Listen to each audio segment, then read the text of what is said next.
No somos más, Señor, ni menos que cualquiera, pero tu gracia nos ha alcanzado, Señor. Tu misericordia nos ha alcanzado, tu plan nos ha alcanzado, Señor. Y hoy nos tiene aquí, Señor. Perdónanos, Señor, tanta indiferencia. Perdónanos, Señor, que nos volvemos tan reacios a tu palabra, Señor. Nos volvemos tan reacios a tu corrección, Señor. Quizás ya no nos importa lo que tú digas, y no nos importa más lo que otro diga o lo que nosotros pensemos, Señor. Perdónanos, Señor, por eso. En esta mañana hemos venido, Señor, dispuestos, Señor, para que tú nos bendigas, Señor.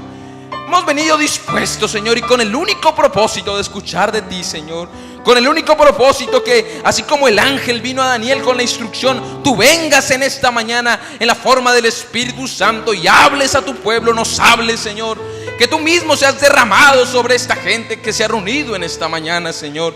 Que tu Espíritu Santo se pasee y mueva las aguas como las movía en la Jerusalén, Señor. En aquel estanque donde estaban los enfermos, hoy nos encontramos enfermos, Señor. Enfermos de nuestro espíritu, enfermos de nuestra alma, Señor. Enfermos de nuestro cuerpo, Señor. Pero tu Espíritu Santo ha venido en esta mañana a remover las aguas, para un avivamiento en esta mañana, Señor.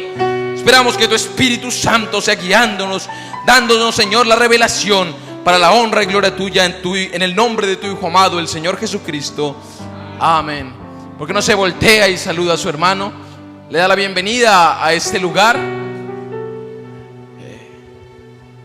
Creo que hoy usted ha venido dispuesto a escuchar la palabra del Señor. Amén. Antes de tomar sus lugares, los voy a invitar a abrir sus escrituras en tres partes de la Biblia. Podemos ir buscándolas en Jeremías, el capítulo 7, el verso 10. En el Antiguo Testamento, Jeremías, el capítulo 7, el verso 10. Igualmente estaremos leyendo en el Nuevo Testamento dos citas más, en Efesios 6:12 y Apocalipsis 10:7. Jeremías 7, 10 al 18. Vendréis y os pondréis delante de mí en esta casa sobre la cual es invocado mi nombre, y diréis: librados somos para seguir haciendo todas estas abominaciones.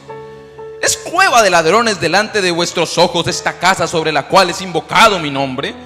He aquí que también yo lo veo, dice Jehová. Andad ahora a mi lugar en Silo, donde hice morar mi nombre al principio, y ved lo que hice por la maldad de mi pueblo Israel. Ahora pues, por cuanto vosotros habéis hecho esto y todas estas cosas, dice Jehová, y aunque os hablé temprano sin cesar y no oísteis, y os llamé y no respondisteis, haré también a esta casa sobre la cual es invocado mi nombre, en la que vosotros confiáis, y a este lugar que di a vosotros y a vuestros padres como hice a Silo. Os echaré de mi presencia como eché a todos vuestros hermanos, a toda la generación de Efraín. Tú pues no ores por este pueblo, ni levantes por ellos clamor ni oración, ni me ruegues, porque no te oiré. ¿No ves lo que estos hacen en las ciudades de Judá y en las calles de Jerusalén? Los hijos recogen leña, los padres encienden el fuego, y las mujeres amasan la masa para hacer tortas a la reina del cielo, y para hacer ofrendas a dioses ajenos, y para provocarme a ira. Igualmente estaremos leyendo en el libro en la carta de Pablo a los Efesios, en el Nuevo Testamento, capítulo 6, el verso 12.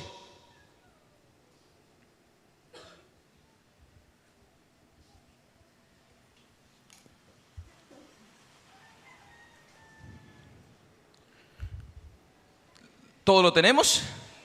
Si alguno no trajo su Biblia, puede acercarse a su hermano que está al lado y así poder compartirla. Igualmente, si no hay nadie a su lado, usted puede escuchar la palabra del Señor. Porque no tenemos lucha contra carne ni sangre, sino contra principados, contra potestades, contra los gobernadores de las tinieblas de este siglo, contra huestes espirituales de maldad en las regiones celestes. Amén. Y por último vamos al libro de Revelación o Apocalipsis, el último libro de la Biblia. Quizás una cita muy conocida por ustedes, por todos nosotros, y es en el capítulo 10, en el verso 7. y yo creo que lo pudiéramos leer todos en voz alta, amén. Lo vamos a leer todos. Sino que en los días de la voz del séptimo ángel, cuando él comience a tocar la trompeta, el misterio de Dios se consumará, como él lo anunció a sus siervos los profetas. Padre celestial, gracias te damos por tu palabra, Señor. Gracias te damos porque tú permitiste que hoy la tuviéramos, Señor, a nuestro alcance, Señor. Ahora te pedimos que tú seas, Señor, con ella, dándole la revelación, porque no es nada sin ella, Señor. Si fuera solo letra, la letra mata, Señor, pero el Espíritu vivifica, Señor. Te damos gracias por permitirnos leerla. Ahora esperamos tu bendición en el nombre del Señor Jesucristo. Amén.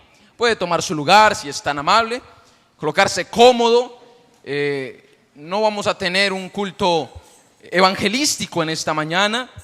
No vamos a tener un culto muy movido en esta mañana. Quisiéramos tener una enseñanza de la palabra como estábamos oyendo al principio al profeta de Dios, diciendo que íbamos a platicar un poco acerca de la palabra de Dios. Amén. Yo creo que a eso hemos venido en esta mañana.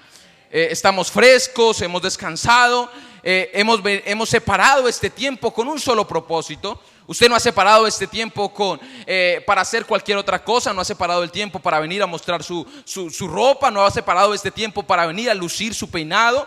No ha separado este tiempo para venir a charlar con su vecino. No ha separado este tiempo para mandar papeles aquí en la iglesia. Usted ha separado este tiempo para venir a escuchar la palabra de Dios. Ahora quisiera que reciban un cordial saludo de nuestro pastor. Él se encuentra en la ciudad de Leguízamo. Está teniendo unos cultos especiales, una grande bendición. Yo creo que cuando el siervo de Dios parte hacia algún lugar, la bendición de Dios va con él, amén. Igualmente, cuando un siervo de Dios está aquí, también debe haber bendición. Y yo creo que aquí hay bastantes siervos de Dios, amén. Porque donde 1, 2 o 3 estén reunidos en su nombre, Él ahí estará. Él no dijo donde estén las multitudes. Él no dijo donde estén los grandes grupos. Él no dijo donde estén los grandes predicadores. Él dijo: yo necesito nomás 1 o 2 creyentes que estén reunidos en mi nombre. No bajo un rótulo, no bajo una denominación, no bajo algo humanamente compuesto, sino bajo la revelación del Espíritu Santo.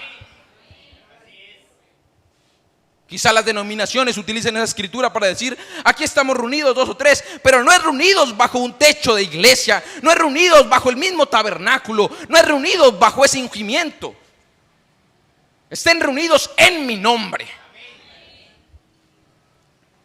Ahora quisiera hablar por unos cortos minutos. No quisiera retenerlos tampoco demasiado. Quizá el viernes comenzamos hablando acerca de una línea de tiempo, y hoy quisiéramos continuar. Y nuestro tema en esta mañana es cristianismo contra idolatría. Si usted tiene su agenda, tiene su lápiz, o usted lo anota en su celular, o en lo que usted guste, usted puede anotar y puede todas las referencias que vamos a dar esta mañana. Y así usted puede ir y consultar, porque dice la Biblia: escudriñadlo todo y retened lo bueno. Ahora yo creo que, y resalto la importancia de esto, porque muchas veces vemos a alguien que está hablando quizá un poco despacio, quizá está dando una enseñanza, y muchas veces nos aburrimos, muchas veces nos dormimos, muchas veces decimos: esa no es la palabra de Dios. Pero déjeme decirle que así no es. Porque el profeta tuvo que estudiar al diablo tanto que él pudo decir: yo lo conozco hasta en su respiro.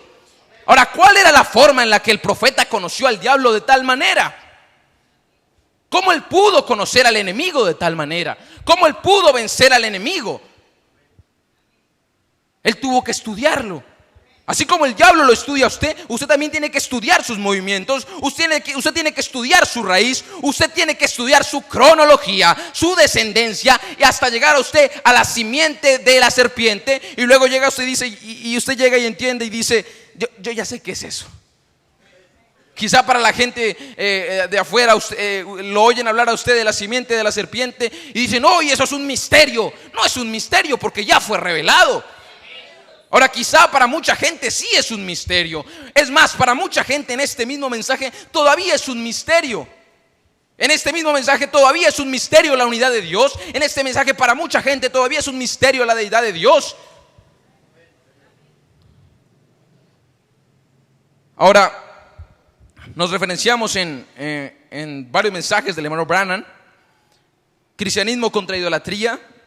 Eventos modernos son aclarados por la profecía. La marca de la bestia y demonología, bueno, entre otros, porque usted va a encontrar diferentes citas del hermano Branham en diferentes mensajes. Yo creo que el hermano Branham es la voz de Dios para este tiempo, amén. Y si hay alguna persona que no está familiarizada con este hombre, quisiera decirle que él fue un profeta enviado para este tiempo. Él fue el séptimo ángel del cual habló Apocalipsis 17 que acabamos de escuchar. Él fue el ángel del Señor que habló que se habló de él en Malaquías 4:5.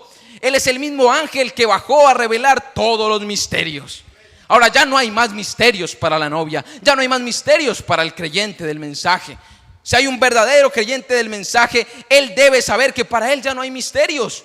Ya cuando el séptimo ángel bajó, él tocó la trompeta y el misterio de Dios tuvo que consumarse.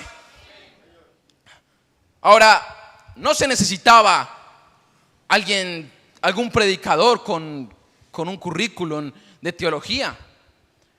No se necesita hoy un predicador que con grandes estudios y con grandes títulos de doctor. Se necesitaba hoy un profeta chapado a la antigua. Un profeta que viniera hoy con el así dice el Señor y condenara a toda organización. Estaba leyendo y encontré una cita de un pastor evangélico, y yo creo que es muy cierta. Él dice, la gente dice, ¿por qué de los púlpitos ofenden a la gente? Bueno, yo creo que si hemos ofendido tanto tiempo a Dios, yo creo que es debido que la gente se ofenda un poco. Porque todos los días con nuestras acciones ofendemos al Señor. Todos los días con nuestras actividades ofendemos al Señor. Todos los días vamos corriendo y le damos la espalda, lo ignoramos y lo dejamos en un rincón. Ahora, ¿cómo no quiere que su palabra, la palabra del Señor, venga a usted y lo corte en pedazos? Si estamos llenos de tanta incredulidad, si estamos llenos de tanto pecado. Ahora hemos escuchado hablar en los últimos domingos y los últimos temas acerca de la marca de la bestia. Hemos escuchado hablar de la falsa enseñanza, el Vaticano, el Papa. Yo creo que estamos familiarizados con ese tema, amén. Hemos visto videos, hemos visto imágenes, hemos tenido un largo estudio, amén. Yo creo que me estoy refiriendo a una congregación que ya está familiarizada con el tema. Ahora quisiera estudiar en esta mañana con ustedes la raíz de todo esto. El por qué, ¿dónde está la raíz del problema? ¿Dónde pasó todo esto? ¿Dónde en realidad se dio y nació esta idolatría? Ahora el profeta dice, la idolatría se ha regado por todo el mundo. ¿Usted cree en la palabra de un profeta, amén? O sea que la idolatría está aquí en Puerto Asís. O sea que la idolatría está en la capital de Colombia, está en la capital de China y también está en la capital de Estados Unidos. Porque la idolatría se ha regado por todo el mundo. Ahora, ya no es una idolatría que usted hace una imagen y se postra delante de ella, pero cualquier cosa puede ser un ídolo para usted. Ahora, ¿qué es idolatría? Idolatría, según el diccionario palabra referencia de la lengua española, significa adoración a los ídolos. Ahora, ¿qué es un ídolo? Es una figura de una falsa deidad a que se da adoración, persona o cosa excesivamente amada o admirada. Ahora, ¿qué puede ser un ídolo hoy? Yo creo que en realidad ninguno de las personas que están aquí tiene una estatua en su casa y a la cual usted le prende velas o se arrodilla delante de esa estatua. Yo no creo que haya alguna persona con esas cualidades aquí. Pero yo creo que hay muchas personas a las cuales se han dado un ídolo en su mente, se han dado un ídolo en su corazón. Porque usted puede hacer un ídolo de su trabajo, usted puede hacer un ídolo de su familia, usted puede hacer un ídolo de su esposa, de su esposo, de sus hijos, de cualquier cosa. Porque todo lo que esté primero que Dios, todo lo que esté ocupando ese lugar de Dios, eso es un ídolo. Ahora, hermano, usted dice, no, hermano, yo no tengo ninguna cosa que esté ocupando el lugar de Dios. Vamos a ver si eso es verdad. Porque la palabra dice, y la palabra es Dios, la palabra dice no hagamos esto, y vamos y lo hacemos por resultar mejor a los ojos de cualquier persona. Entonces, en realidad, ¿cuál es nuestra prioridad hoy? ¿Cuál es nuestra prioridad en esta mañana?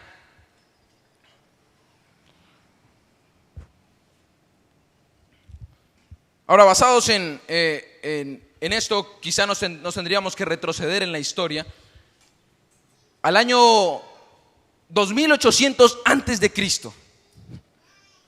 Yo creo que ninguno de los presentes estaba en esa época, pero sí estábamos. Yo creo que ninguno de los presentes quizá estaba en ese momento, pero sí estábamos. Ahora, ¿por qué? El hermano Branham dijo, yo estaba ahí y miré. Ahora usted se puede asomar bajo los mismos binoculares que el hermano Branham un día utilizó, y él dijo, mire, así se cuadra esta mira y así se cuadra esta otra mira, y usted se para de esta manera y usted se para bajo este momento, y ahí usted puede mirar todo lo que está pasando. Ahora encontramos en Génesis 10 que había un cazador, un grande cazador en esa época. Una persona a la cual todo el mundo conocido le tenía respeto, y se llamaba Nimrod. ¿Quién era Nimrod? Fue el primer monarca de toda la historia. Fue el primer reino creado en toda la historia, ubicado entre los ríos Éufrates y Tigris. Yo creo que la Biblia habla de esos ríos, amén. Eran los que regaban el huerto del Edén. Ahora quizá usted comienza a colocar la cara un poco, son muchos datos, son muchas cosas, pero yo creo que todo cristiano debería saber esas cosas, porque es algo muy básico. Nosotros no podemos creer en algo que no conocemos. ¿En qué estaría basada nuestra fe? Yo creo que un guerrero debe conocer su espada. Yo creo que un guerrero debe conocer sus materiales. Yo creo que un constructor, cuando él va a una obra, él no dice yo soy constructor porque sí, y no sabe manejar la pala, no sabe manejar el palustre. Yo no creo eso. Yo no creo en un mecánico que no sepa cómo funciona el motor. Yo no creo en una modista que no sabe cómo funciona la máquina. Y tampoco creería en un cristiano que no sabe cómo funciona la Biblia, porque no sería un correcto cristiano, no seríamos unos correctos creyentes. Ahora, no es algo superficial, no es algo como las denominaciones nos lo han pintado. Jesucristo sana, Jesucristo salva, aleluya, gloria a Dios y todos felices. No, es más allá. Tenemos que nadar en aguas profundas. Ya nos hemos cansado de tanto plan blando.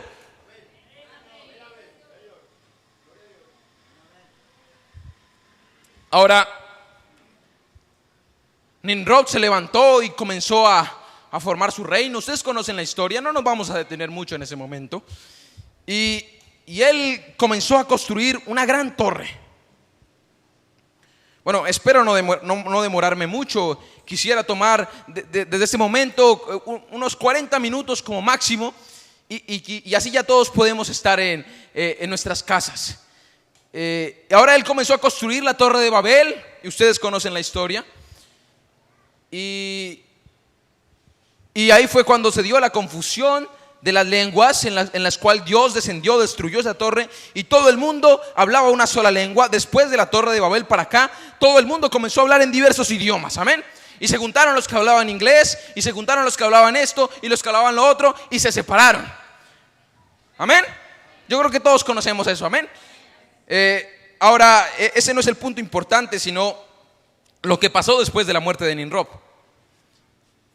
Nimrod muere y su esposa, espero pronunciarlo bien, Semiramis. Y si usted lo quiere anotar, lo puede anotar y puede hacer un paralelo. Puede colocar Nimrod por este lado y Semiramis por el otro lado, que era la esposa de Nimrod. Esta mujer tenía un hijo engendrado por Nimrod y su nombre era Tamus. Ahora, cuando muere Nimrod, esta mujer hace que se despedace a Nimrod y lo riega por todo el reino. Y pronuncia que Nimrod es el dios Sol. Pronuncia que Nimrod es el dios de esa época. Entonces, donde llegaba un trozo de Nimrod, lo colocaban, y ese sitio donde se enterraba era sagrado. Se hacía un santuario a Nimrod, se hacía una ofrenda a Nimrod. Todos los de ese pueblo creían que Nimrod era el gran dios Sol, el gran dios que les daba las cosechas, el gran dios que un día los unificó, y todos tenían adoración bajo ese dios. Ahora ahí comienzan a hacer el primer culto. En este momento vamos a ver 3 cultos. El primero, y yo creo que ustedes me ayuden, es el culto al Dios Sol. Amén. Entonces, ¿cómo se llama el primer culto? El culto al Dios Sol. Ahora el segundo culto, a la madre y al hijo. Semiramis dice que Nimrod estuvo y se reencarnó en el hijo de Nimrod, que se llamaba Tammuz, y mandó a hacer un montón de esculturas. Ahora yo quiero que usted se fije, y lastimosamente no tengo material gráfico para mostrarle a usted las estatuas y las figuras, porque todo eso es real. Usted puede entrar a internet, usted puede verlo en cualquier libro, y usted va a encontrar las figuras y las estatuas como eran en ese momento. Y se mandó a forjar un montón de estatuas con una mujer y un niño cargado en sus brazos. Yo creo que sí hemos visto esas estatuas. Ahora ese culto no se quedó ahí. Ese culto la adoración a la madre y al hijo no murió con Semiramis y Tammuz, sino que ese culto siguió y se propagó, porque la primera civilización, por así decirlo, que se juntó y se formó, y todo eso fue la civilización caldea. Y luego esta civilización comenzó a regarse por todo el mundo, y así mismo comenzó a regar su religión, comenzó a regar su mitología. Eso no es algo nuevo, no es algo nuevo que se adoren imágenes, eso no es algo nuevo, eso viene de mucho antes. No es algo nuevo que se tire agua bendita, eso fue hace mucho antes. Ahora usted puede hacer un paralelo como lo tienen, y si lo han escrito aquí Nimrod y acá Semiramis y Tammuz, los 3 cultos, usted va a encontrar que todos esos dioses o nombres tan solo cambiaron sus nombres y sus figuras a lo largo de toda la historia y de todas las civilizaciones, pero ellos quedaron en su mismo culto, en su misma adoración, y el mismo espíritu siguió pasando de generación en generación y de generación en generación, y a hoy lo vemos vivo aquí en esta misma edad.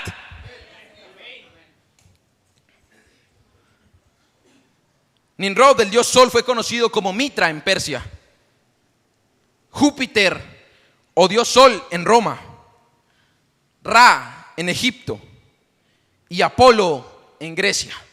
Bueno, yo no le veo casualidad a eso. Yo no veo cómo una civilización totalmente diferente a otra estaba adorando el mismo significado y la misma simbología, estaba utilizando el mismo rito para adorar a un mismo Dios. Usted puede decir, hermano, ese era el plan del diablo. No, ese era el plan de Dios. Suena controversial esa afirmación, pero en realidad Dios necesitaba que todo eso fuera funcionando así, porque es la gran maquinaria de Dios, piñón con piñón. Porque Dios le dice al diablo, quiero que me hagas esto, y el diablo lo tiene que cumplir. Quiero que me hagas lo otro, y el diablo lo tiene que cumplir. Él tiene que idearse la mejor manera, y él comenzó a idearse la mejor manera, y él comenzó a pasar todos esos cultos de civilización en civilización por toda la historia. Ahora usted va a encontrar a Semiramis y a Tammuz, que son la madre y el hijo, como Isis y Horus en Egipto, Venus y Dioniso en Grecia, Diana y Atis en Roma. Usted va a encontrar todas esas imágenes en todas esas esculturas que hemos visto. Ahora, cuando digo Roma, estamos hablando de la Roma antigua, de la Roma pagana, pero también usted lo puede encontrar en la Roma papal. Porque usted va a encontrar las mismas 3 figuras, usted va a encontrar los mismos cultos. Cambiaron al Señor, al gran Jehová, y le colocaron un nombre, y lo cambiaron, bajaron al Dios Sol y colocaron al Dios omnipotente, cambiando un rótulo. Pero en realidad el gran Jehová nunca moró ahí.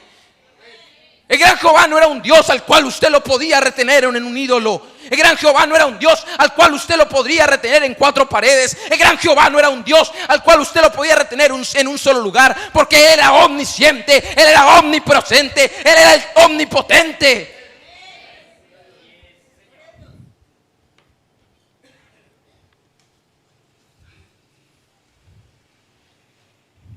Bajaron a Semiramis y a Tammuz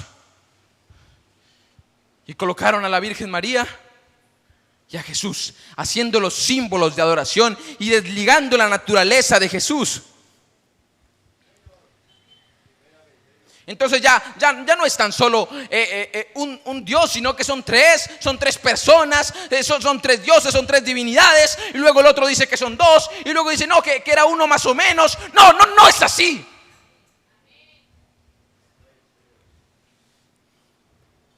Ahora, nosotros no somos de la secta unitaria. Suena controversial, pero es cierto, usted no es unitario. Y usted tampoco debe atacar a los trinitarios, porque nuestra lucha, como lo acabamos de leer, no es contra carne ni sangre. Nuestra lucha no es contra el vecino. Nuestra lucha no es contra los de la otra iglesia. Nuestra lucha no es contra la persona de afuera o contra la persona que va a misa. Nuestra lucha es contra huestes espirituales de maldad. Su lucha aquí presente no es contra su familia porque cree distinto que usted. Antes usted debería amarlo a tal manera que él pueda ver.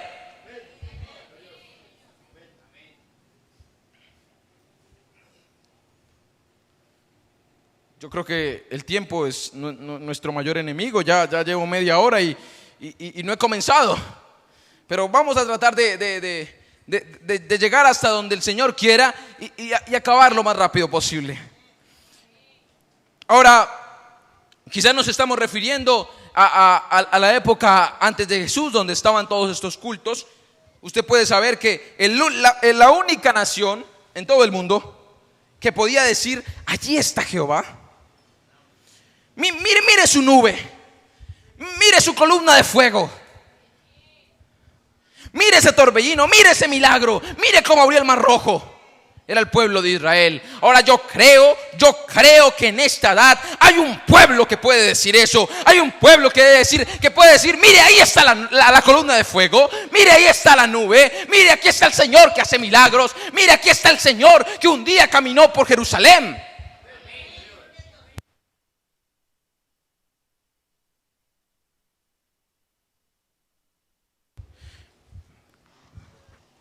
Ahora, con la llegada de Jesús en el año 0, se da un giro de 180 grados a la historia. Bueno, ya el diablo había tratado de reprimir al pueblo de Israel, lo había sometido a cautiverio tras cautiverio, y usted lo leyó en Jeremías. El Señor estaba enfadado con su pueblo, el Señor estaba movido a ira. Ahora, yo no creo que eso fue un texto para ellos. Yo no creo que eso tan solo fue una historia para ellos. Porque si usted toma la Biblia de esa manera, nunca le va a funcionar. Nunca las piezas van a cuadrar. Oh, Dios estaba dolido. Y si usted puede leer, él dice: es cueva de ladrones delante de vuestros ojos esta casa, sobre la cual he invocado mi nombre. Y aquí también yo veo, dice Jehová.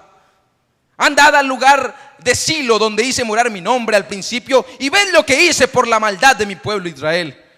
Ahora, por cuanto vosotros habéis hecho todas estas obras, dice Jehová, y aunque os hablé de temprano sin cesar, y no oísteis, y os llamé y no respondisteis. O sea que el Señor había estado mandando su mensajero, el Señor había mandado su profeta, el Señor había mandado ese mensaje, y el pueblo de Israel no escuchó. Él lo llamó una y otra vez, y el pueblo de Israel hizo oídos sordos a ese mensaje. Yo creo que en esta época está pasando exactamente lo mismo, porque el Señor está llamando a un pueblo. Un profeta se levantó, un mensajero se levantó con un mensaje para sacar al pueblo de tanta confusión. Pero hoy queremos volver a lo mismo. Hoy queremos ir atrás con nuestros antiguos ídolos, queremos ir atrás con nuestro antiguo paganismo. Yo no estoy hablando de cambiar de grupo, porque muchas veces lo hemos predicado aquí. Dios no viene por grupos, Dios tiene un asunto individual con cada persona.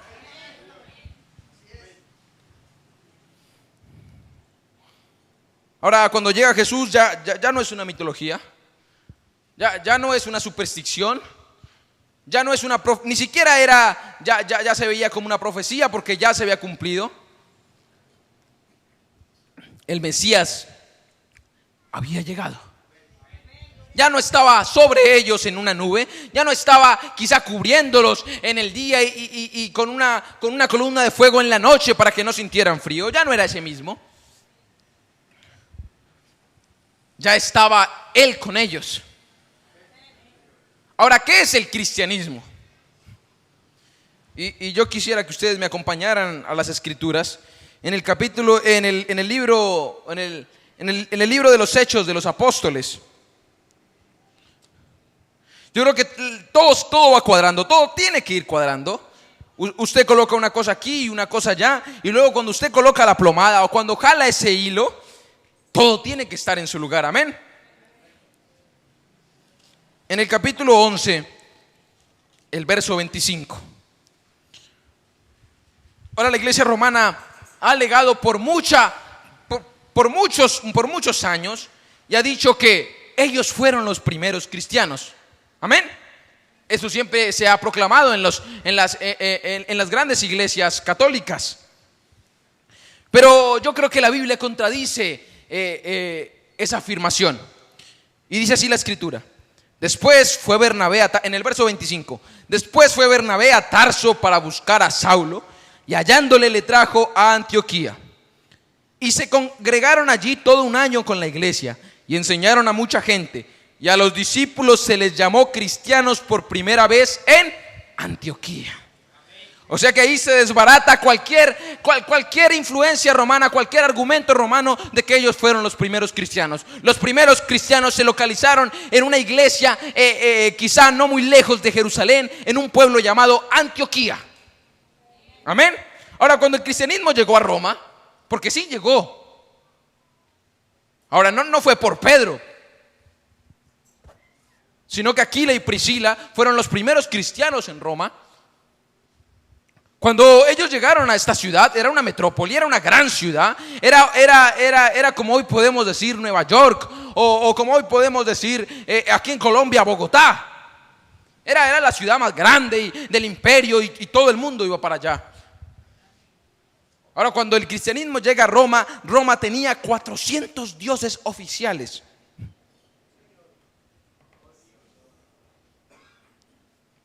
Había 400 templos paganos dentro de su muralla. El muro de Roma era cerca de 11 kilómetros. Y ahora la sede del Vaticano, la sede de la Iglesia Católica, estaba sumida en un mundo pagano, en un mundo lleno de blasfemias. Ahora, ¿dónde se cimentó esta así llamada Iglesia Católica? Ahora, vuelvo a repetir, no estamos atacando a las personas, estamos atacando un sistema.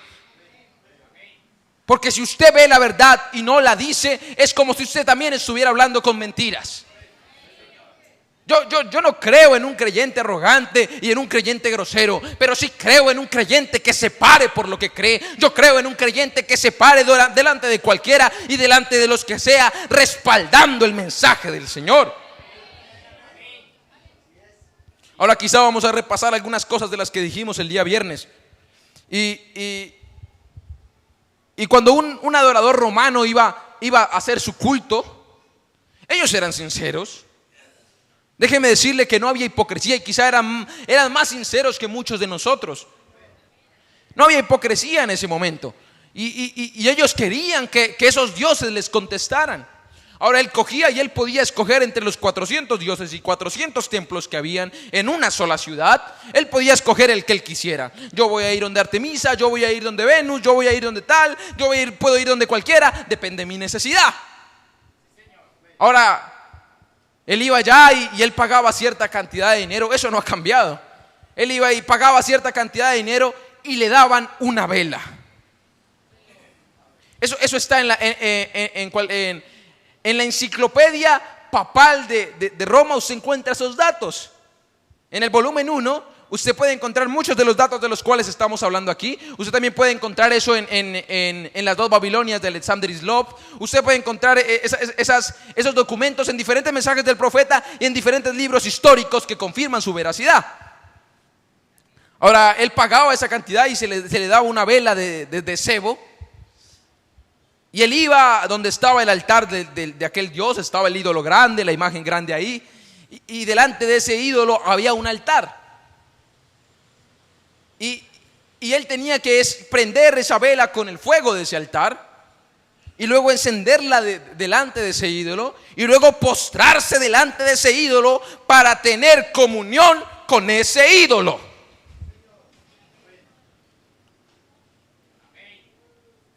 Ahora, ¿por qué? ¿Por qué una vela? Según la antigua mitología romana, la vela se utilizaba para indicarle al Dios a cuál ídolo era que él quería que él vaya. Y yo creo que eso no ha cambiado mucho en esta misma edad, en este mismo momento. Ese rito aún está vigente y muchos de nosotros lo hemos visto y quizá muchos estuvieron bajo esas mismas costumbres. Ahora, después del rito, después de aquel rito, él oraba con tanto fervor, con tanta sinceridad, que muchas veces, dice el profeta, y yo creo que es verdad, muchas veces ellos escucharon las voces de esos ídolos. Ahora, ellos pensaban que estaban teniendo comunión con el Dios Altísimo, pero en realidad estaban teniendo comunión con el mismo diablo.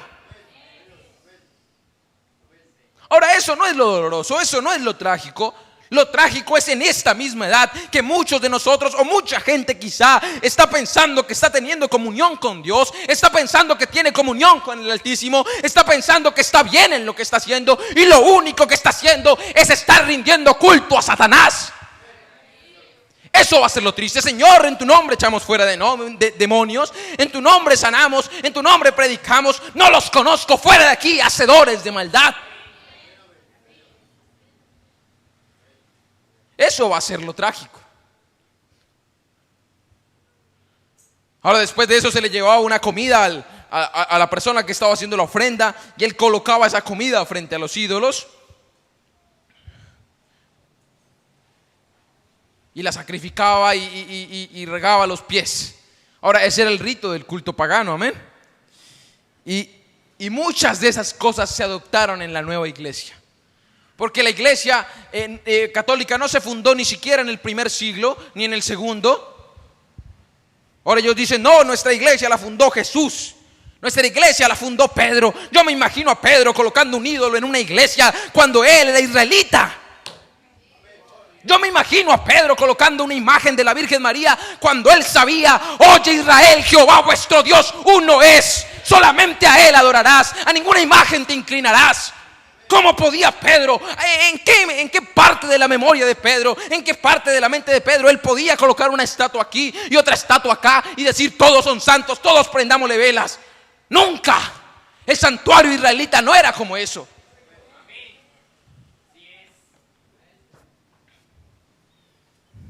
Ahora ellos dicen, no, la iglesia la fundó Jesús, la iglesia la fundó Pedro. Pero la iglesia católica, apostólica y romana no se llamó así sino hasta después del siglo III. O sea que tuvieron que pasar más de 300 años para que naciera esta doctrina. Ahora, ¿cómo era la iglesia primitiva?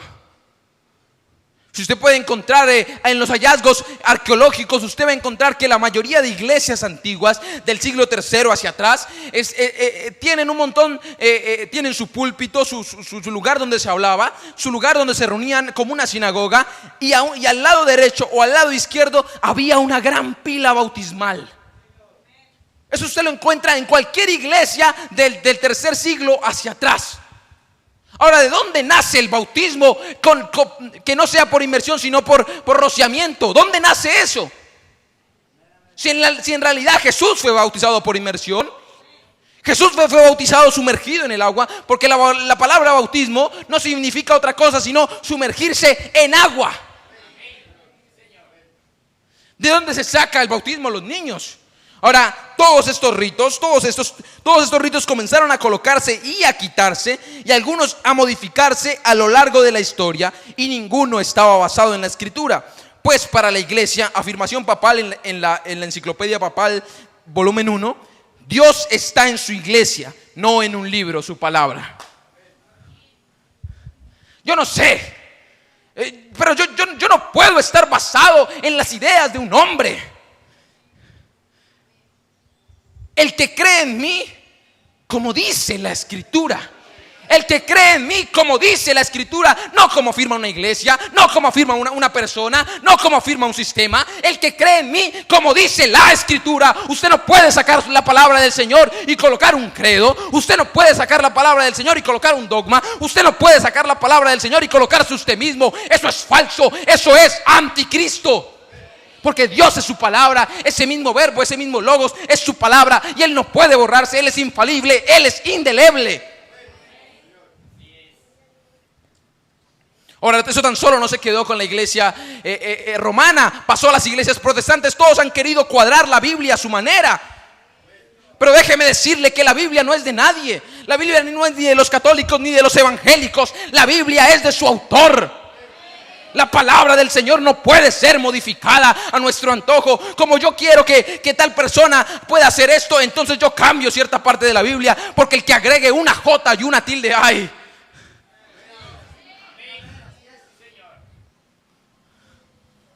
Ahora, ellos tenían que respaldar su doctrina. Ellos tenían que buscar un piso en el cual respaldar su doctrina. Por eso es que usted a un católico no le cita la Escritura. Porque ¿para qué? Ellos no dicen la Biblia dice, ellos dicen la iglesia dice. Ellos no dicen la Biblia dice, ellos dicen el cura dice. Ellos no dicen, y con todo respeto al señor reverendo, porque él merece su respeto. Yo puedo respetarlo a él, saludarlo con la mano, con todo el respeto que él se merece, pero yo no puedo compartir lo que él hace.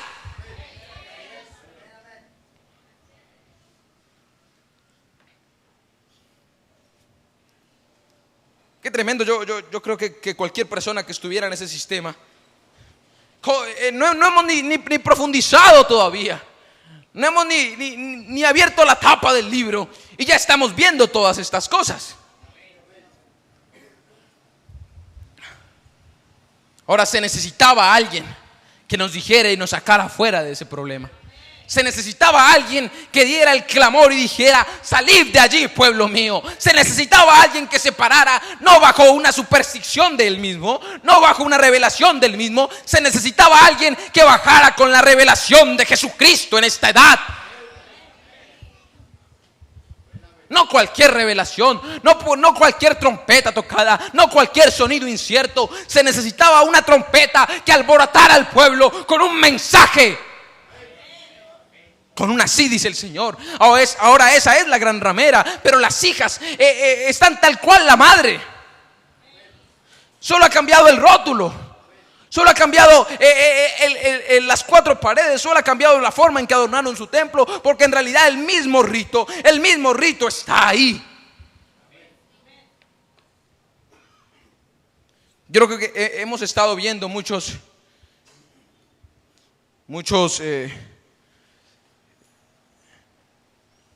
datos y usted los puede ir tomando, de los cuales hoy vamos a ir haciendo como un pequeño repaso, y usted los puede ir en su casa y buscar, y cada uno con sus referencias. Usted ya anotó el nombre, ahora usted va a encontrar y se va a encontrar con diversa cantidad de información, y eso es bueno. Muchas veces decimos: no, hermano, pero es que a mí no me gusta leer. Entonces, ¿cómo va a escudriñar? Dios le ha mandado hoy audio, video, texto, lo que usted no se pudiera imaginar. Le manda un predicador, le manda un diácono, le manda una iglesia. Y muchas veces: no, hermano, es que estoy muy ocupado, o es que estoy haciendo esto, o es que mi prioridad es esta. Bueno, ahí vemos dónde está su prioridad, dónde está mi prioridad. Ahora, la Pascua judía se hacía en conmemoración a todos los años de esclavitud que ellos habían estado en Egipto. Era una fiesta de tristeza, era una fiesta de desesperación, era una fiesta en la cual todos recordaban los latigazos por los cuales habían pasado, en la cual todos recordaban la amargura con la cual habían vivido. Por eso es que ellos no podían celebrar la Pascua con un pan blando. El pan tenía que ser duro, el pan tenía que ser grueso, el pan tenía que ser desaliñado, las hierbas tenían que ser amargas. Ahora usted puede leer en Lucas 22 cuando dice Jesús tomó el pan y lo partió y lo repartió a cada uno de sus discípulos, dándoles de pan. Ahora, ¿cómo puedo yo partir el pan y quedarme en algo totalmente igual para todos? ¿De dónde nace ese rito? Cuando Jesús parte el pan, todas las partes quedan desiguales, todo queda quizá un poco duro, quizá un poco difícil de tragar, quizá un poco difícil de digerir, quizá un poco difícil de aceptar, pero esa era la palabra del Señor. Difícil de tragar, difícil de digerir, pero solo hecha para algunos que lo podían hacer, solo hechas para algunos que estaban predestinados para hacerlo.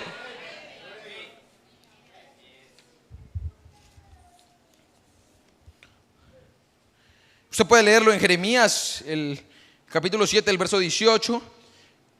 Los hijos recogen leña, los padres encienden el fuego, y las mujeres amasan la masa para hacer tortas a la reina del cielo y para hacer ofrendas a dioses ajenos, para provocarme a ira.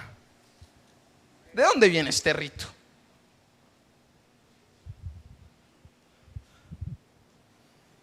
Ahora, si usted va al latín, la palabra hostia significa en honor a los dioses. ¿Por qué se le llama a hostia al pan que en realidad no debería estar leudado? Ahora, ¿qué dioses? ¿A qué dioses? ¿En honor a cuáles dioses? Si usted se devuelve aún más atrás, los griegos en su mitología, en sus templos, le decían hostia a los animales pequeños del sacrificio, los cuales eran los palomos, los corderos y los cabritos. Fácilmente y se para y dice yo tomo la hostia porque es la comunión, porque es el cuerpo de... Ese no es ningún cuerpo de Cristo. Eso es una mitología inventada por el humano.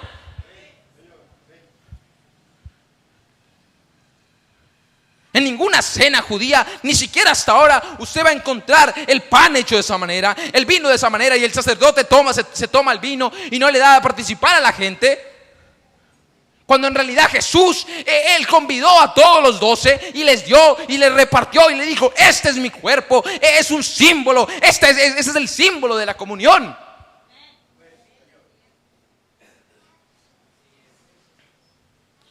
Ahora, ¿por qué no vemos el lavatorio de pies juntamente con este otro símbolo? Cuando en realidad Jesús dijo: el que no hace esto no puede entrar al reino de los cielos. O sea que lo uno es tan importante como lo otro. El agua bendita se estableció en el año 115 bajo el Papa o Pontífice de Roma, Alejandro I. ¿Dónde estaba el agua bendita? ¿En qué mandamiento de la Biblia Jesús trajo el agua bendita?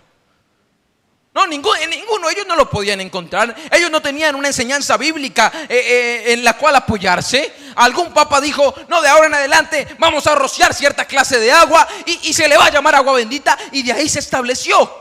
Ahora, ¿cómo podemos nosotros basarnos en un credo hecho por el hombre? ¿Cómo podemos basarnos en credos hechos por el hombre y que muchos todavía lo tienen como si eso fuera la verdad absoluta?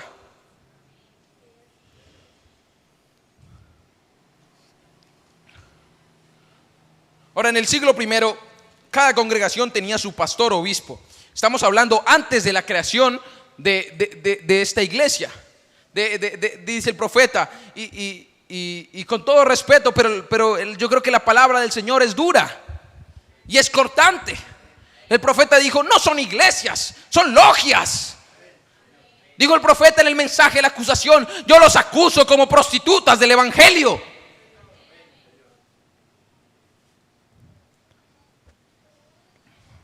Ahora, en el siglo I, cada congregación cristiana de la iglesia primitiva tenía su pastor u obispo, que viene de la expresión hebrea el que cuida el rebaño. O sea que pastor o obispo viene de la expresión hebrea que el que cuida el rebaño. Eso era un pastor, eso era un oficio. Ahora la iglesia romana dice: Pedro fue el primer obispo de Roma. A Pedro, ¿cómo le quedaba tiempo de ser el pastor de esa iglesia? Si él pastoreaba a Jerusalén, él viajaba a tal lugar, él viajaba al otro lugar, ¿cómo le quedaba tiempo de ser pastor de Roma? Ahora, cada pequeño grupito tenía a su pastor, pero no estaban confederados en ninguna organización. Ahora, esto en términos históricos, por lo tanto, la Iglesia Católica Romana, que proclama que fue fundada por el mismo Jesús, no existía en ese momento. Ella se vino a formar hasta el año 313 con la llegada del emperador Constantino.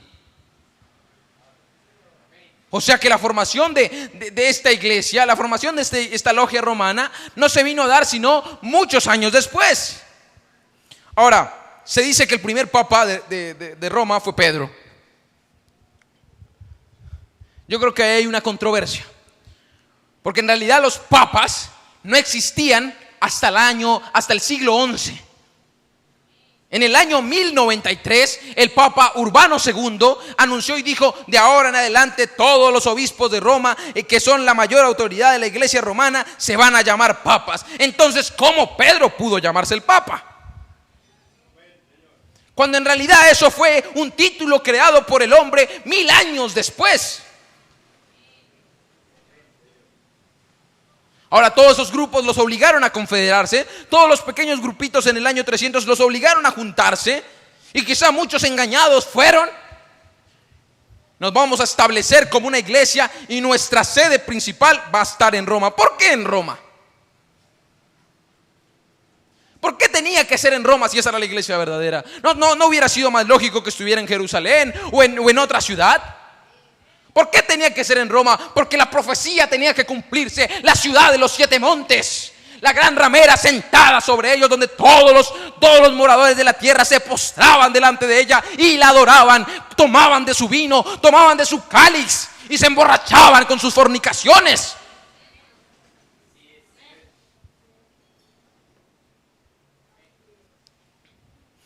Ahora, volvemos a la enciclopedia papal. Esto está disponible en cualquier sacerdote conoce esto y se llama Enciclopedia Papal volumen 1. Hay diferentes volúmenes donde está la historia de cada uno de los papas.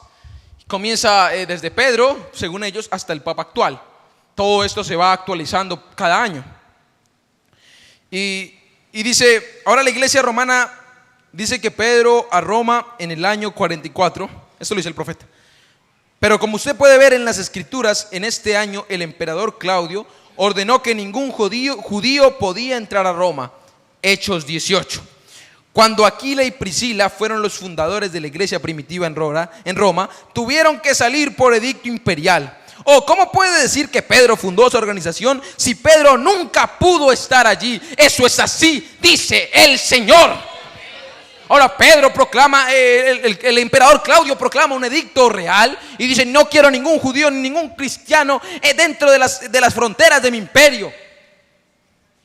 Pedro nunca pudo entrar, él era judío y él no iba a mentir. Yo creo que Pedro no iba a mentir: yo no soy judío. Él sabía quién era. Desde el año 44 hasta el año 52, que fue el reinado del emperador Claudio, él no pudo tener esa entrada.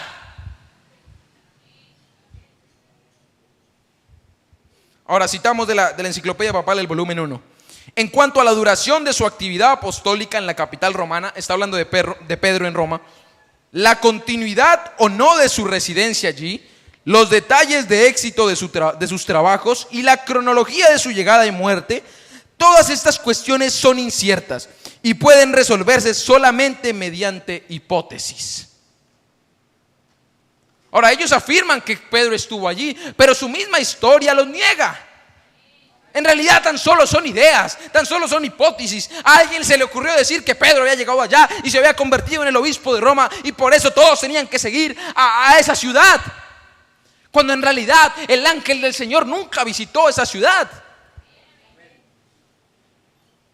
No estaba anclado en ese momento, no tenía que ser en esa ciudad.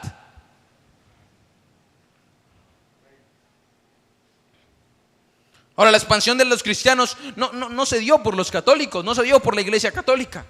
La expansión de la cristiandad se dio por un misionero, por un grande misionero, por una persona que en realidad no le importaba el puesto, no le importaba lo que quizás le iban a dar, no le importaba el comer hoy o el no comer. Y ese fue el gran apóstol Pablo. Ese fue el gran apóstol Pablo, al cual le debemos hoy la mayoría del Nuevo Testamento, al cual le debemos hoy. Yo como perito arquitecto puse el fundamento, no ninguna civilización papal, no ningún dogma papal, no ningún dogma romano, no ninguna organización romana. Fue el mismo Pablo cuando dijo: yo como perito arquitecto puse el fundamento. Y si Pablo estaba poniendo el fundamento, ¿por qué no estaban construyendo como el fundamento que dejó Pablo? ¿Por qué no cogieron los planos de Pablo? Si Pablo era el arquitecto de esa construcción, ¿por qué en realidad no siguieron ese edificio hasta llegar a la estatura de un varón perfecto como estaba escrito en los planos? No, ellos quisieron seguir bajo sus religiones, bajo sus ideas. Comenzaron a manufacturar las cosas de manera humana, comenzaron a manufacturar las cosas de manera religiosa para obtener así, porque había muchos paganos que a sí mismos se decían cristianos, pero ellos no querían abandonar sus dioses. Entonces comenzaron a reemplazar sus ritos paganos y los trajeron a la iglesia, hasta el punto que en el año 325, en el primer concilio de Nicea, todas esas ideas se vinieron y se juntaron con el evangelio y dañaron y corrompieron la iglesia.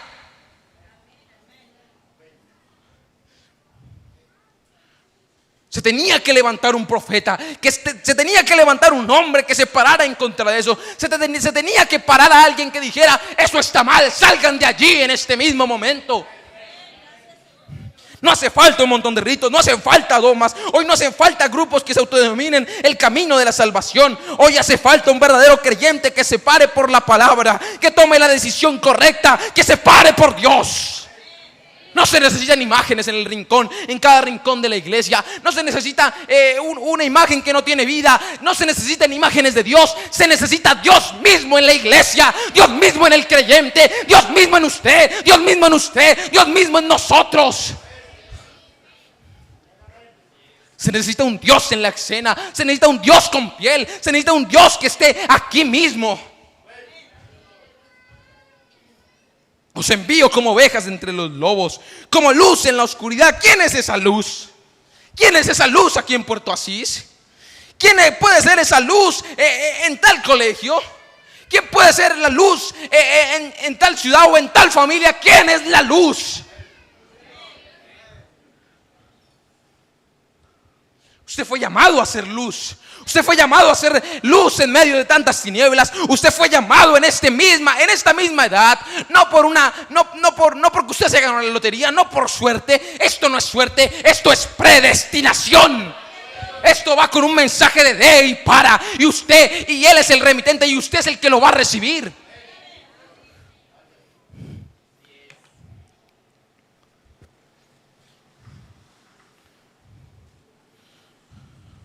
Usted fue llamado a salir al frente de la batalla.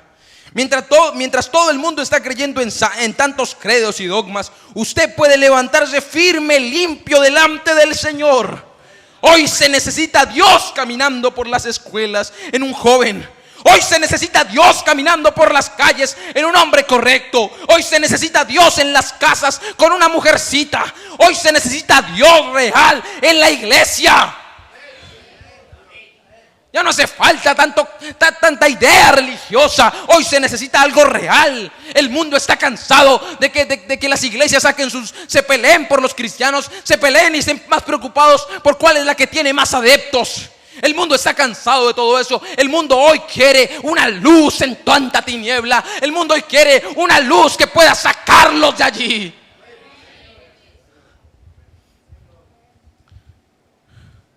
Yo no quiero un Dios mitológico, no quiero un Dios histórico. Necesito un Dios real, un Dios con piel, un Dios que pueda venir en mi rescate. Necesitamos un Dios con piel, un Dios que nos pueda dar la mano. Oh, eso es ahora, mi hermano. Es Dios en mi hermano, es Dios en mi hermana. Esa es la verdadera deidad de Dios. Él siendo tan grande, vino a ser tan sencillo que quiso venir a este lugar por usted y por mí.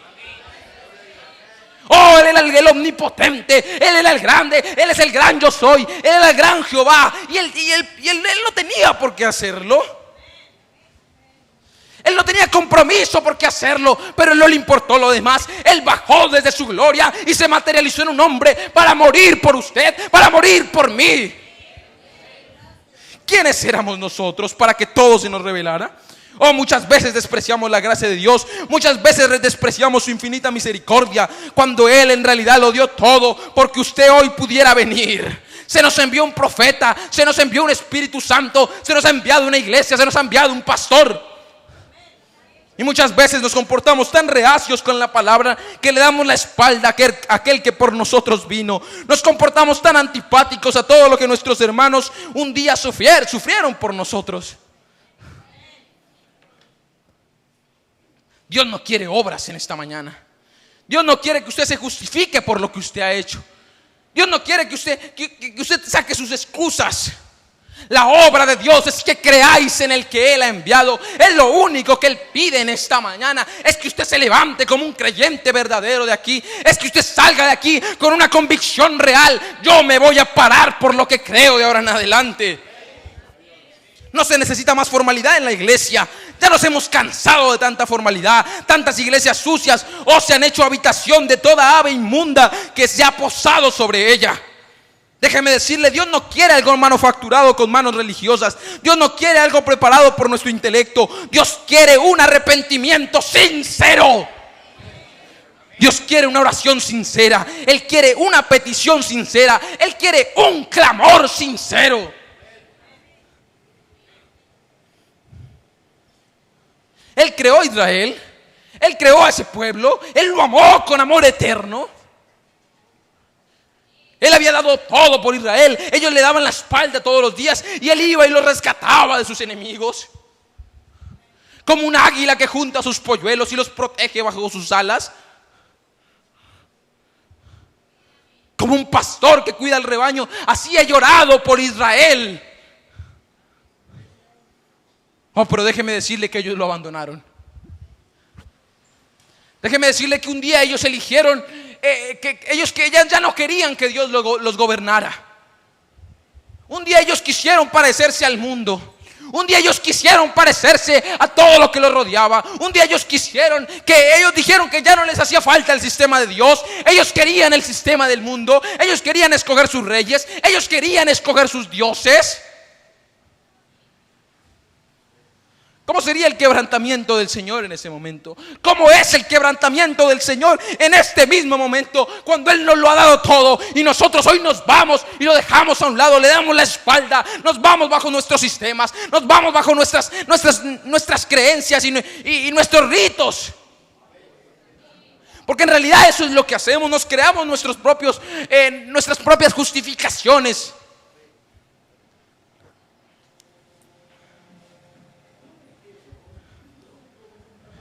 Lo rechazaron, lo crucificaron y lo mataron. Ahora, pero ¿por qué pasó todo eso? ¿Por qué ellos estaban tan cegados que no veían que el Mesías estaba caminando por alrededor de ellos?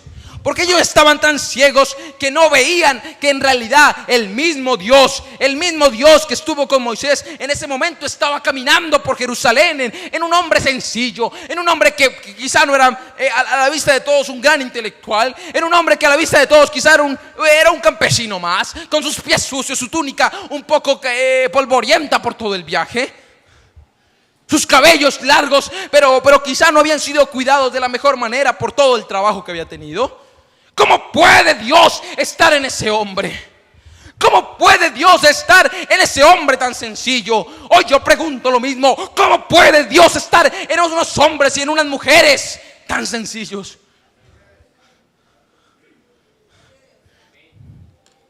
Él tuvo que cegar a sus elegidos. Él tuvo que cegar a aquellos a quien había amado. Él tuvo que alejarlos de la gracia para que nosotros hoy pudiéramos llegar a ella. Él tuvo que alejarlos a ellos. Él tuvo que condenarlos a ellos para extender una mano a aquel perro que estaba comiendo las migajas, a aquella persona que no merecía nada. Y esos éramos nosotros. No merecíamos nada. Estábamos lejos de la ciudadanía de Israel. No somos israelitas por naturaleza. No éramos el pueblo elegido por Dios. Pero aún así Él lo consiguió a usted, lo predestinó y lo adoptó hijo suyo.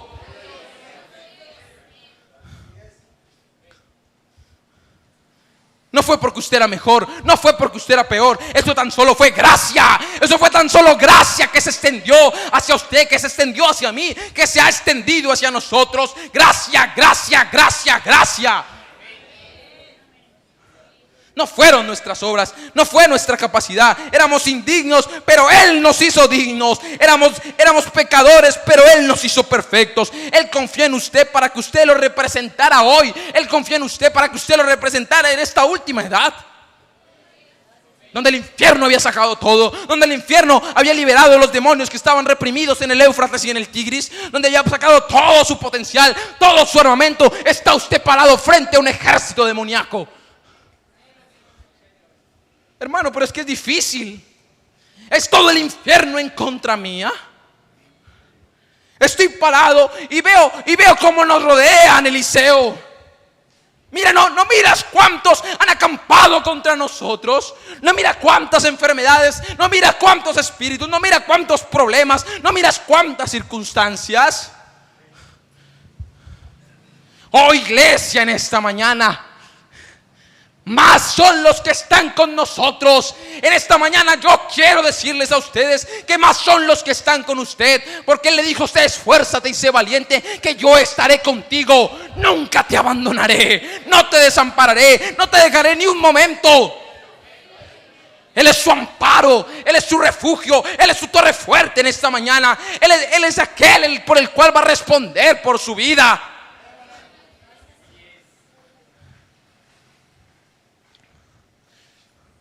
Él tiene un propósito con su vida. Él tiene un propósito con usted. Él tiene un plan y todo se está listando para que usted salga en esta mañana. Oh, escúcheme esto: para que usted salga en esta mañana y venza. Hoy usted puede decir que el diablo lo ha oprimido. Usted puede decir que el diablo le ha sometido a gran depresión. Son demasiados problemas. Ya casi está imposible de levantar la bandera. Pero en ese momento es cuando Él aparece en la escena y le levanta sus brazos. Deje que Él tome las riendas y el control de su vida. Deje que Él le levante sus brazos. No los levante usted, porque quizá Moisés los levantaba y el pueblo comenzaba a ganar la batalla. Pero cuando Él se cansaba humanamente, el pueblo comenzaba a morir. Quizás muchas veces levantamos nuestras manos, quizás muchas veces tratamos de derrotar al enemigo bajo nuestras fuerzas, pero va a llegar un momento en el cual nos cansamos, va a llegar un momento en el cual bajamos las manos. Oh, ese es el momento cuando Él llega a la escena, cuando la barca está que se hunde, cuando el problema está que lo hunde a usted. Él llega en ese momento y levanta la barca, levanta el mar y dice: todo ha calmado, todo se calma, yo he llegado y he dado la victoria.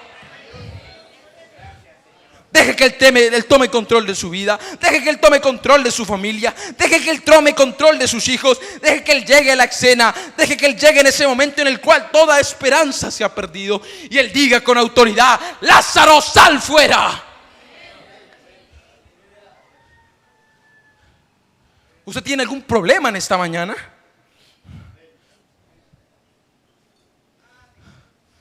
Quizás usted está cansado en esta mañana. No siente que ya no es el mismo de lo que era. Quizá tanto trajín alrededor de tantos años ha hecho que ya quizá nuestras fuerzas no sean las mismas. Quizá nuestra manera de adoración no sea la misma. Quizá nuestra prioridad ha cambiado. Pero Él viene en este momento diciéndole: no te dejaré ni te desampararé. Yo estaré contigo desde el principio hasta el fin. Él no dijo hasta la mitad. Él no dijo tan solo cuando comience. Él dijo desde el principio hasta el fin. O sea que Él hoy está con usted. Él hoy está con usted. Él está con usted en el colegio. Él está con usted en la calle. Él está con usted en su problema. Él está con usted en su familia. Él no quiere nada más. Él tan solo quiere que usted en este día diga: yo tomo la palabra por el Señor. Oh, aleluya. En ese momento va a llegar Él y le va a decir: sal fuera enfermedad, sal fuera cualquier problema, sal fuera cualquier circunstancia. Los vientos tienen que cesar en ese momento.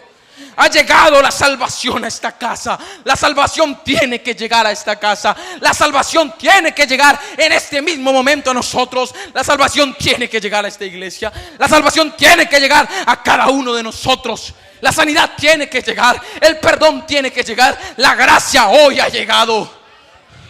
Puede colocarse de pie. Oh Señor Jesucristo, Padre eterno, es tan difícil expresar, Señor, y quizá muchas veces no se entiende lo que tú quieres proyectar, Señor. Quizás es difícil cuando en realidad no estamos preparados para recibir lo que tú nos has dado, Señor. Quizás es difícil cuando no sabemos en realidad, cuando estamos tan lejos en realidad de lo que tú quieres con nosotros, Señor. Oh, pero tú has venido, Señor, diciendo: no llores, hijo mío. Tú has venido, Señor, a limpiar nuestras lágrimas, Señor. Tú has venido en este momento a levantar nuestras manos. Tú has venido en este momento, Señor, a rociar, Señor, aquella agua, no un agua santificada por hombres, Señor, sino un agua real, un agua vivificante en cada alma, Señor. Como ríos de agua viva, Señor. Tu pueblo en esta mañana, Señor, quizá alguno tiene alguna ansiedad, alguna necesidad, Señor. Yo no conozco sus peticiones, yo no conozco por lo que ellos están pasando, Señor, pero tú sí conoces, Señor. Tú sí que sabes, tú sí que los conoces a cada uno de ellos. Cada uno de ellos para ti es algo individual, Señor. Cada uno de ellos es precioso delante de tus ojos, Señor. Cada uno de ellos, Señor, es lo más especial que tú has tenido, Señor. Cada uno de ellos es lo mejor que tú has tenido, Señor. Para ellos, cada uno de ellos, Señor, es lo mejor. Es motivo de orgullo, Señor. Es como cuando un padre se llena de orgullo cuando su hijo ha venido otra vez a casa, cuando su hijo ha pedido perdón, cuando su hijo se ha arrepentido de lo que ha hecho. Ese es el orgullo que tú tienes hoy, Señor. Por favor, Señor, no permitas que seamos hijos, Señor, indiferentes. No permitas, Señor, que seamos hijos desagradecidos, Señor. No permitas, Señor, que hoy te demos la espalda, Señor. No permitas, Señor, que hoy te rechacemos una vez más, Señor. Va a llegar el momento en el cual esta misericordia se agote, Señor. Va a llegar el momento en el cual esta misericordia se agote. Ya no tendremos momento, Señor, para arrodillarnos como deberíamos, para levantar las manos como deberíamos, Señor. Quizá la misericordia se está por agotarse, Señor. Puede ser esta la última oportunidad. Puede ser este el último día. Puede ser el último momento, Señor. Oh, no pases de nosotros, Señor. No pases de nuestras vidas. Ese es el clamor de cada uno de nosotros. No pases de mí, oh Señor, en este momento, Señor. Perdona toda indiferencia que hay en tu pueblo, Señor. Perdona toda alma irrespetuosa, Señor, que en este momento no está rendida delante de ti, Señor. Porque tu presencia se está moviendo, Señor, en esta mañana. Tu presencia se está moviendo y está dando bendición y liberación a cada uno de los cuales se han sumergido en ese pozo, a cada uno de los cuales se han metido en esas aguas, Señor, que tu ángel ha bajado a mover, Señor. Permítele, Señor, llevar su bendición hasta sus casas, Señor. Permítele, Señor, que ellos salgan de aquí diferentes, que ellos salgan de aquí con el único propósito, con el único motivo de ir a adorarte donde estén, de ir a exaltar tu nombre donde estén. No importa si están en el trabajo, en el colegio, en cualquier lugar, ellos estarán adorando tu nombre, Señor. Que se vuelva una realidad en nuestras vidas, Señor. Dejo este servicio en tus manos, Señor. Cada uno de ellos, Señor, pasa como ángel ministrador y ministrales a cada una de sus vidas, Señor. Ministra a cada uno de sus corazones. Dale alivio a sus almas, dale paz a sus almas, Señor. Dejo esto en tus manos, Señor. Invoco tu nombre sobre ellos, Señor. Tan solo nos queda, Señor, darte gracias. Y hoy te decimos, Señor, gracias, Señor. Gracias por tu misericordia, Señor. Gracias por tu bondad, Señor. Gracias. Oh, soberano Dios, recibe nuestra ofrenda, Señor. Recibe nuestra ofrenda en esta mañana. Recibe nuestra ofrenda, Señor, de alabanza, nuestra ofrenda de júbilo, Señor. Que ya no vuelvan a ser las mismas alabanzas cantadas todos los cultos, Señor. Que podamos venir con libertad, Señor, no atados. No una iglesia cantando vacía. No una iglesia muda, Señor. No una iglesia sin ánimo de dar palmas. No una iglesia sin ánimo de dar gloria a Dios, Señor. Gracias te damos por ello. En el nombre del Señor Jesucristo, amén. Cuánto te amo. ¿Qué le puede decir?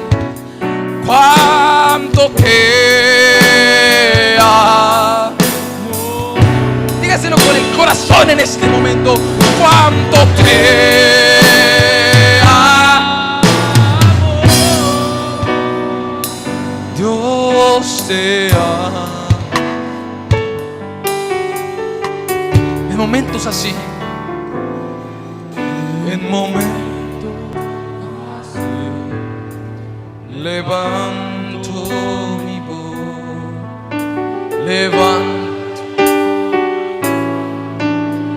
aquí. Vamos, cántelo usted en este momento. El momento,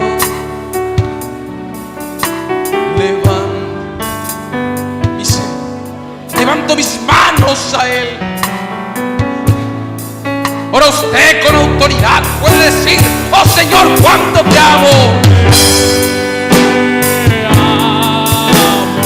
Oh, qué glorioso. ¿Cómo no amarte? ¿Cómo no amarte, Señor? Cuánto te amo, oh Dios. Cuánto te amo, Dios te amo.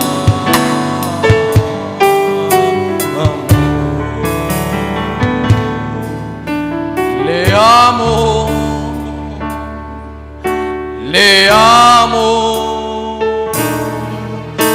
le amo. Oh, Él es la rosa, Él es la rosa de Sharon. Para mí, yo le amo, yo le amo. ¿Usted lo puede decir sinceramente? Le amo, le amo, le amo. Y algún día su rostro. Aleluya, oh gran milagro, oh gran milagro. Oh Señor, no es una denominación, es Cristo en mí, es Cristo en mí. Oh gran milagro.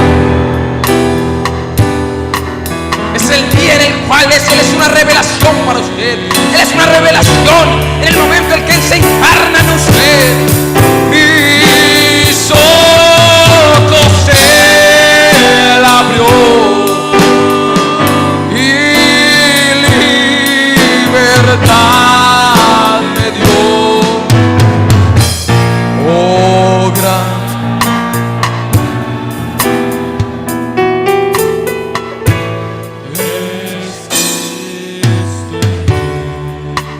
Aleluya. Yo creo que hemos sido bendecidos por el Señor, amén. Puede inclinar su rostro. Gracias, Señor, por tu bendición. Gracias, Señor, por tu palabra, Señor. Gracias, Señor, por tu bondad, Señor. Gracias, nos sentimos tan alegres, Señor, de que tú hoy nos hayas hablado, Señor. Gracias, Señor. Ahora esperamos que tu Espíritu Santo vaya con cada uno de ellos, Señor, a sus casas. Que tú puedas guiarlos y llevarlos con bien, Señor, dándoles a entender que ellos son un pueblo preciado, que sus cuerpos son el templo tuyo, Señor. Que ellos puedan guardarse incorruptibles hasta tu venida, Señor. Lo dejamos en tus manos en el nombre del Señor Jesucristo. Amén. Y Señor Jesús.